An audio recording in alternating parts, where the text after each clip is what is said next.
Mata saya yang kanan ini mungkin karena penyakit step waktu kecil yang sangat tinggi, lalu mata saya yang kanan ini tidak melihat, ya, hanya ngeblur.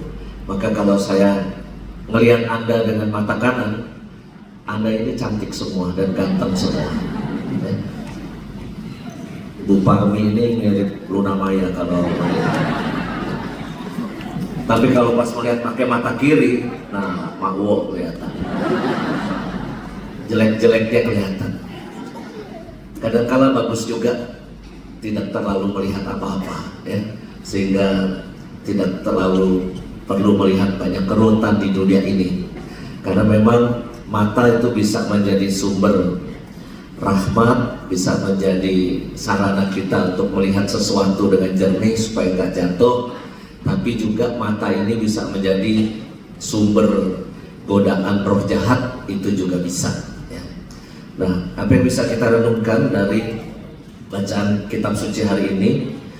Yang pertama, kalimat orang-orang kepada seorang buta. Bukankah dia ini dulu seorang pengemis?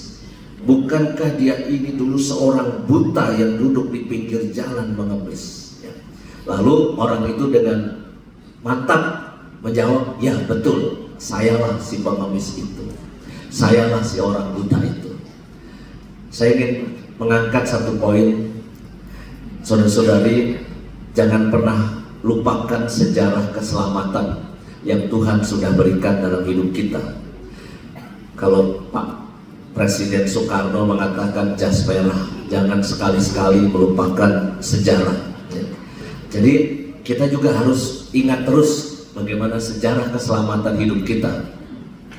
Beberapa hari lalu saya nonton film di Netflix, judulnya Surat untuk Masa Mudaku. Surat untuk Masa Mudaku. Jadi bukan maksudnya spill, ya, spoiler, ya, spoiler film, ya, tapi mungkin bagus juga ditonton daripada nonton drama Korea terus, ya. Ini film Indonesia. Jadi ada satu anak yang ditinggal oleh orang tuanya di panti asuhan, janji mau dijemput, tapi ternyata orang tuanya, ayahnya kabur entah kemana, nggak mau ambil tuh anak lagi, maka dibuang di panti asuhan. Anak ini jadinya nakalnya luar biasa, bikin kekacauan di panti asuhan. Pokoknya targetnya kalau ada pengasuh baru, pengasuh itu harus nggak betah 1 minggu pergi dari panti asuhan. Pokoknya dengan segala kenakalan dan kriminal yang dia buat, dia pengen membuat pengasuh itu pergi. Nah, ternyata ada satu pengasuh, kakek tua, bapak tua, yang sabar menemani dia, menerima dia, bisa cerita tentang luka di masa lalu. Lalu akhirnya anak ini ternyata sembuh dengan cinta dari si pengasuh tua ini. Lalu anak ini diadopsi oleh orang kaya, disekolahin ke luar negeri, menjadi orang sukses, menjadi bisnismen, punya keluarga bahagia, sampai lalu menjadi tua juga. Lalu ketika si pengasuh tua itu meninggal dunia, anak itu memberikan kata-kata di sebelah jenazah pengasuh tua yang menyembuhkan dia itu, yaitu surat untuk masa mudaku. Lalu isinya adalah, saya bersyukur dulu saya dibuang oleh ayah ke panti asuhan. Dia mencatat itu. Terus yang kedua, saya bersyukur dengan kenakalan-kenakalan saya dan saya mengingat itu, ya.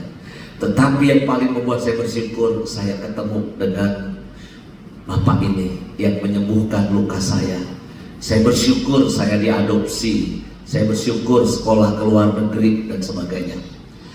Kesimpulannya dalam film itu, anak ini yang sudah sukses menjadi orang yang luar biasa, dia tidak pernah melupakan sejarah, tidak pernah melupakan sejarah. Maka kalau saya disuruh menulis surat untuk masa muda saya, mungkin juga isinya mirip. Saya bersyukur dulu tinggal di pinggir kali, dibesarkan oleh Bapak Ibu Domeri. yang miskin, punya 5 anak, makan nasi dengan garam. Saya mengenang itu. Saya bersyukur dikasih minyak suci oleh Romo Baker, sehingga saya yang mau mati step kejet-kejet waktu kecil saya disembuhkan. Saya bersyukur saya dikasih beasiswa oleh Paroki Santa Maria Tangerang, sehingga saya bisa masuk seminari, bayarnya 50%. Saya bersyukur punya seorang ibu saya kedatangan tamu orang Amerika namanya Miss Nancy, yang mengajari ibu saya bikin mainan Natal, mainan Paskah. Lalu akhirnya ibu saya punya pekerjaan dan bisa menghasilkan uang untuk keluarga. Dan seterusnya, rasa syukur, surat untuk masa muda. Romo Edi ini sebentar lagi kan pulang ya ke tanahnya yang sejati, ke habitatnya yang sejati ya. Dulu kan, wah, Romo Edi ini harus siap-siap ya, ketika dia pulang nanti mungkin orang-orang kampung akan berkata, ini kan dulu si Edi yang dulu kurus kering, agak oon-oon dikit ya, kok sekarang pulang sudah bulet, udah jadi doktor di bidang pendidikan, calon tangan kanannya Bapak Uskup Monsinyur Siprianus Hormat ya. Kalau Romo Edi kan tangan kirinya uskup ya. Kalau Romo Edi tangan kanannya Bapak Uskup. Jadi kita, walaupun keadaan kita sekarang ini bagaimana, jangan pernah melupakan sejarah hidup kita ya.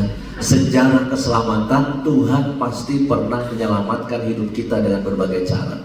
Kalau sedikit saya mengenal ibu saya yang hari ini dirayakan 1000 harinya, walaupun kita anak-anak ini bingung ngitung 1000 hari dari mana ya, maka ada perdebatan luar biasa. 1000 harinya tanggal 15, tanggal 21, bahkan ada yang ngitungin nanti sebetulnya bulan apa gitu, bukan sekarang.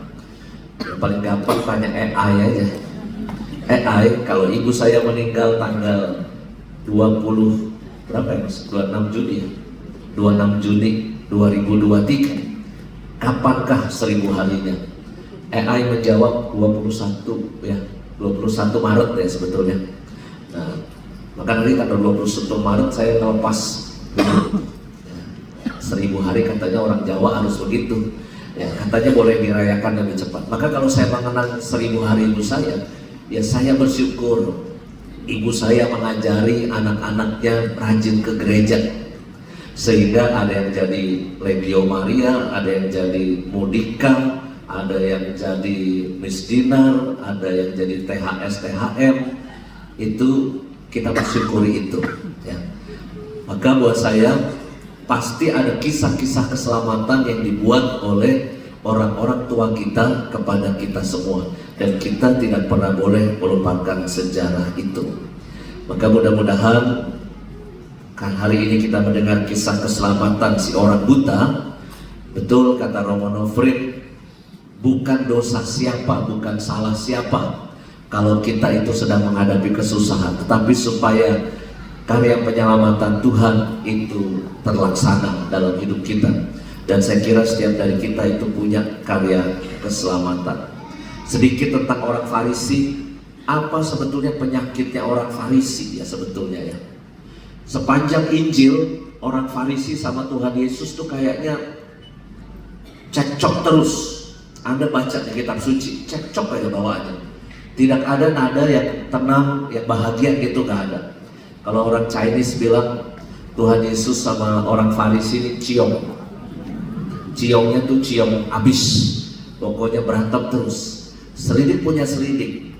Sikap orang Farisi yang paling tidak disukai Tuhan Yesus dan bertentangan dengan prinsip Yesus, yaitu cinta kasih, adalah orang Farisi tidak punya mercy. Mercy, bukan mercy ya Bapak Ibu, mercy itu mobil.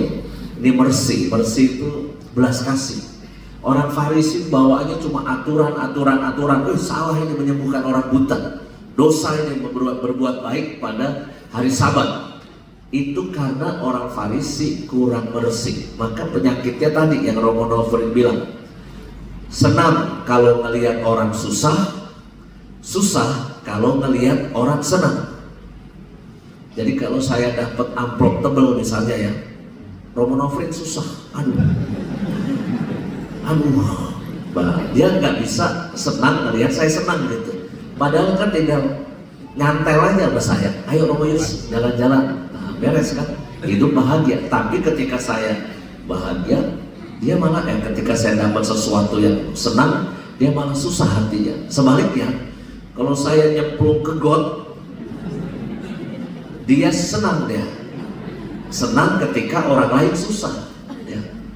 Rasain loh, syukurin. Nah, maka ada orang-orang yang memang sifatnya kayak gitu tuh kadang-kala ya, iri hati aja, bawaannya negatif, jelek aja. Ya. Ini kadang-kala nggak sesuai dengan prinsip merciful father ya, Bapak yang penuh belas kasih. Saya kira kita harus belajar punya sikap hati itu, belajar punya hati yang penuh kasih, menerima, mencintai, bukan malah sibuk susah di kala orang senang, senang di kala orang susah. Tuhan memberkati kita semua. Amin.